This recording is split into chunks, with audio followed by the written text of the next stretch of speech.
semua, hari ini kita akan belajar materi tentang asam dan basa.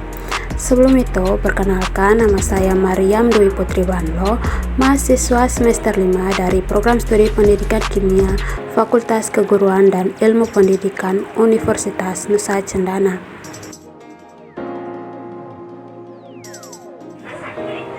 Materi yang akan kita bahas pada saat ini yaitu yang pertama, perkembangan teori asam basa, titrasi asam basa, dan derajat keasaman. Apa itu asam dan basa? Asam dan basa merupakan larutan elektrolit dengan ciri khas tersendiri di mana asam juga dapat diartikan sebagai zat elektrolit yang apabila dilarutkan dalam air akan menghasilkan ion hidrogen atau H+, dan basa adalah zat elektrolit yang dapat menghasilkan ion hidroksida atau OH- di dalam air. Berikut merupakan teori asam basa menurut para ahli.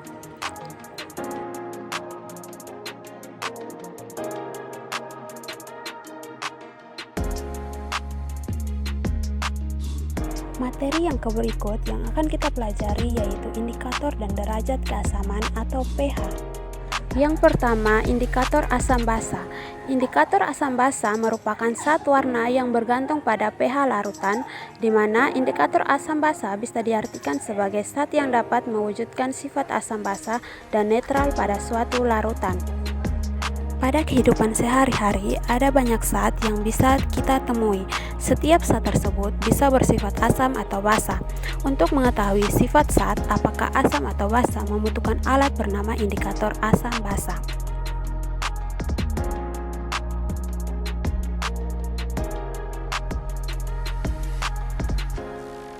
Derajat keasaman atau pH. Pasti kita sering mendengar kata pH dalam kehidupan sehari-hari. pH memang dibahas dalam pelajaran sains yang berkaitan dengan asam basa. Asam dan basa ini seringkali digunakan baik dalam industri atau kehidupan manusia.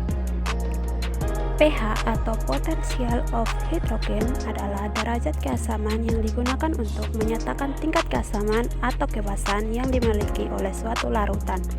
Ia didefinisikan sebagai logaritma aktivitas ion hidrogen atau H+ yang terlarut, dan koefisien aktivitas ion hidrogen tidak dapat diukur secara eksperimental sehingga nilainya didasarkan pada perhitungan teoritis.